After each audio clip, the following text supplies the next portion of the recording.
नमस्कार दोस्तों, मैं एडवोकेट यशवंत यादव आपका स्वागत करता हूं लॉ एडवाइज में। आज हम बात करेंगे लोन जो डिफ़ॉल्ट होते हैं उसके बाद लोक अदालत की नोटिस आती है। बहुत सारे लोगों के पास अब लोक अदालत की नोटिस आ रही है, तो लोक अदालत है क्या, उसके बारे में आज चर्चा कर रहे थे ताकि आपके मन के अंदर का जो डाउट है। आज हमारे एक क्लाइंट के पास मैसेज आया व्हाट्सएप पे और रिकवरी एजेंट बता रहा है कि लोक अदालत की नोटिस आई है, अगर आप लोक अदालत पे नहीं जाते हैं तो आपको सीधा अरेस्ट कर लिया जाएगा, आपको जेल में डाल दिया जाएगी। ये अदालत होती है, ये कोर्ट का नोटिस होता है। तो आज इसका पूरा विश्लेषण कर देते हैं, इसमें जाने पे क्या होगा क्या नहीं होगा, जाना चाहिए कि नहीं जाना चाहिए, पूरी कंडीशन ही आपके सामने रख देते हैं।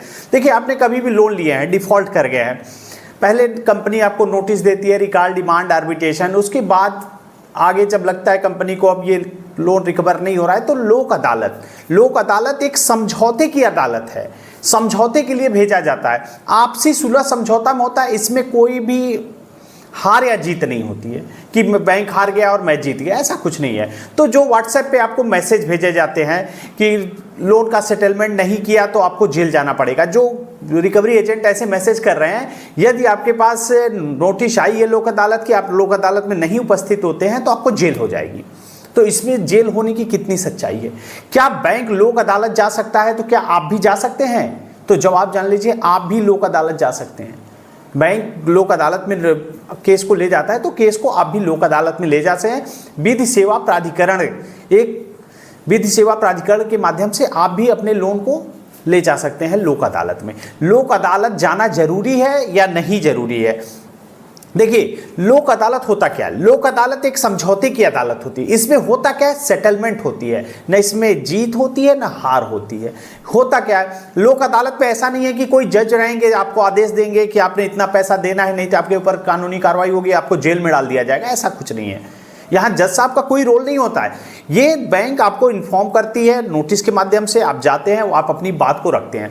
1 लाख का लोन है या 10 लाख का लोन है, मान लीजिए 1 लाख का लोन है, आप बैंक कहती है नहीं 80,000 में सेटलमेंट करेंगे, आप कहते हैं मेरे पास 20,000 ही है।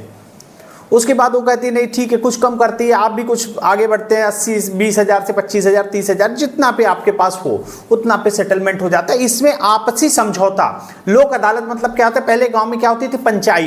पंचायत मतलब सब लोग को इकट्ठा करके आप दोनों लोग की बात, पंच होते थे जो जजमेंट करते थे, एक दोनों की बात को सुनते थे और एक निर्णय देते थे, उसको कहते थे पंचायत। वही चीज का रूप एक बना दिया गया है लोक अदालत। इसमें समझौते की अदालत है, इसमें मामला जाता है, उसके बाद दोनों पार्टी बैंक और आप आपस में इसमें थर्ड पार्टी का कोई रोल नहीं होता, कोई एडवोकेट नहीं, कोई जज नहीं, जज का भी कोई रोल नहीं है कि आपको आदेश देगा कि आपको देना ही है, ऐसा कुछ नहीं है कोई भी। बस आप और बैंक दोनों लोग के बीच में आपसी सहमति से एक निर्णय निकलता है, उस पर दोनों लोग अगर मान जाते हैं तो मामले का निस्तारण हो जाता है और वो फैसला वहां पे जो होता है लोक अदालत में वो अंतिम होता है और उसकी अपील कहीं नहीं की जा सकती कि वो फैसले को हाई कोर्ट में चैलेंज कर देंगे, सुप्रीम कोर्ट में चले, ऐसा कुछ नहीं होता। लोक अदालत के फैसला में जो आ जाए वो अंतिम होता है, उसके बाद उसको कहीं चैलेंज कहीं नहीं किया जा सकता। और इसमें जज साहब का कोई रोल नहीं होता। जज साहब कोई आदेश देंगे या थर्ड पार्टी कोई आदेश देगा कि आपको जेल हो जाएगी, ऐसा हो जाएगा, लोक अदालत में आप जाएंगे। होता क्या? लोक अदालत की नोटिस आई, आप नहीं गए, कोई बात नहीं, आप नहीं गए कोई बात नहीं, कोई फर्क नहीं पड़ता, आप जाएं या न जाएं। नोटिस आई, आप चले गए और वहां पे समझौता नहीं हुआ तो भी कोई बात नहीं। आप चले भी गए, वहां पे समझौता नहीं हुआ, कोई बात नहीं। अगर नोटिस आई, आप वहां गए और समझौता हो गया, तब तो आपका केस ही खत्म हो गया कि आपसी में दोनों कोई समझौता हो गया, दोनों पार्टी अपनी बातों को रख लिया, एक दूसरे को मान लिए, समझौता हो गया, तो आपका केस ही खत्म हो जाता है उस कंडीशन में। नोटिस आई, नहीं गए तो कोई ऐसा आदेश नहीं आएगा कि आपके ऊपर कोई आदेश पारित हो जाएगा, आपको जेल हो जाएगी, आपको बेल कराना होगा, ऐसा कोई नियम नहीं है। लोन लिए हैं, डिफॉल्ट किए हैं, और मैं बार बार बता दूं, किसी के पास लोक अदालत की नोटिस आती है, पूछते हैं सर क्या मुझे जाना जरूर, जाके अपनी बात को रख दूं, वहां अपनी एप्लीकेशन लगा दूं, अपनी प्रार्थना पत्र लगा दूं, ऐसा कुछ नहीं करना। आपको पैसा है तो जाइए, 20-25% 30% पैसा है तो जाइए, पैसा नहीं है तो वहां जाने की जरूरत नहीं है कि आप पैसा नहीं है पहुंच गए लोक अदालत कि मेरे पास पैसा नहीं है आप अपनी बात को रखने के, ऐसा कुछ नहीं है।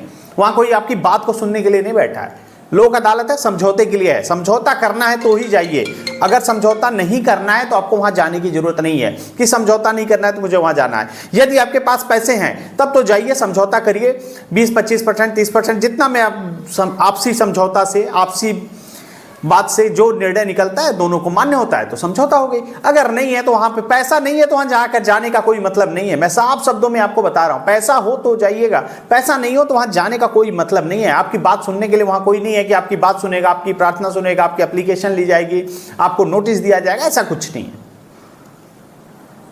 आपकी मर्जी। लोक अदालत सरल भाषा में सुनिए, इतना सरल भाषा पे यूट्यूब पे कोई बताने वाला नहीं है आपको। लोक अदालत की आपके पास नोटिस आती है और रिकवरी एजेंट आपको धमकी देते हैं, आपको जेल हो जाएगी, आप नहीं जाएंगे तो आपके ऊपर कार्रवाई हो जाएगी, आपको जेल जाना पड़ेगा, ऐसा कुछ नहीं है। ये समझौते की अदालत है, समझौता के लिए होती है। पैसे हैं तो जाइए समझौता कर लीजिए, नहीं पैसे हैं तो आपको नहीं जाना है, वहां कोई मतलब नहीं है आपके जाने का।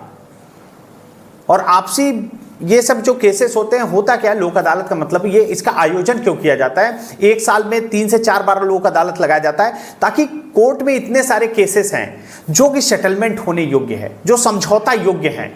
कुछ केसेस होते हैं जो समझौता से योग्य हैं, जैसे पेमेंट एंड सेटलमेंट एक्ट आपका केस है, चेक बाउंस का केस है, तो उसका समझौता किया जा सकता है। तो कंपनी अब चाहती है कि उसको एनपीए में गया, उसको क्लोज करके खत्म किया जाए, तो उसके लिए एक लोक अदालत का आयोजन किया जाता है ताकि दोनों पार्टियों को समझ करके एक जो निर्णय निकलता है आपसी सहमति से, उसमें न कोई हार होती है न कोई जीत होती है। ऐसा इसमें नहीं होता कि बैंक ने जीत गया और मैं हार जीत गया, मैंने लोन 1 लाख का था 20,000 में सेटलमेंट कर लिया, इसमें हार या जीत नहीं है।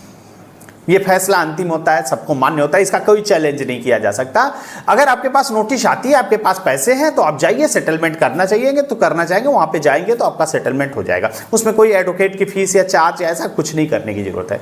अगर नहीं है तो कोई बात नहीं, तब आगे का जो प्रोसेस है वो सब करना पड़ेगा। उसके बाद आपका केस जिस स्टेज पे वहीं पे चला जाएगा, बहुत परेशान होने की जरूरत नहीं है।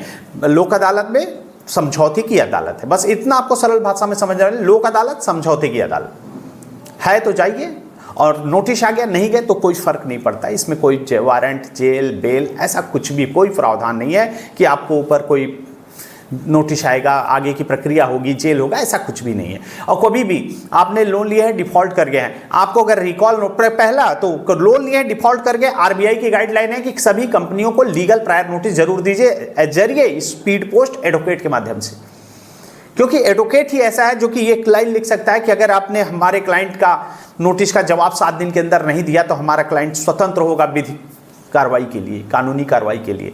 ये एक एडवोकेट ही हुआ, तो कभी भी कोई नोटिस भेजे तो जरिए रजिस्टर्ड डाक एडवोकेट के माध्यम से भेजिए। उसके बाद आपको कंपनी रिकॉल नोटिस दे रही है, डिमांड नोटिस दे रही है, आर्बिट्रेशन नोटिस दे रही है, जो नोटिस दे रही है नोटिस का आपको रिप्लाई करना जरूरी है, नोटिस का रिप्लाई जरूर करिए। और पहला काम आरबीआई गाइडलाइन, आपकी परिस्थिति खराब है, जो भी दिक्कत है, समस्या है, परेशानी है, कंपनी को अवगत कराना आपकी रिस्पॉन्सिबिलिटी होती है, आप कंपनी को अवगत करा दीजिए। उसके बाद आगे रिकॉल, डिमांड, आर्बिट्रेशन जो नोटिस है उसका जवाब दीजिए। अगर आपका payment and settlement act section 25 का केस है या एनआई एक्ट का केस है, ज्यादातर केस कलकत्ता में होते हैं, तो कलकत्ता में मैं कुछ दिन पहले गया था, वहां पे हमारे एडवोकेट हैं, पैनल के एडवोकेट हैं, आपको बिल कराना, आगे का प्रोसेस कराना, कैसे कराना होगा, कैसे नहीं होगा, पूरी प्रोसेस आपको बता दिया जाएगा। सेम डे बेल हो जाती है, सेम डे बेल हो जाती है। और किसी प्रकार की कोई दिक्कत हो, समस्या हो, परेशानी हो, हमारा नंबर है, आप हमसे संपर्क कर सकते हैं। अगर आप हमसे पर्सनली मिलना चाहते हैं तो हमारी टीम से आप संपर्क करके हमसे पर्सनली एक अपॉइंटमेंट बुक करके आप हमसे पूरे डॉक्यूमेंट के साथ पर्सनली मिल सकते हैं।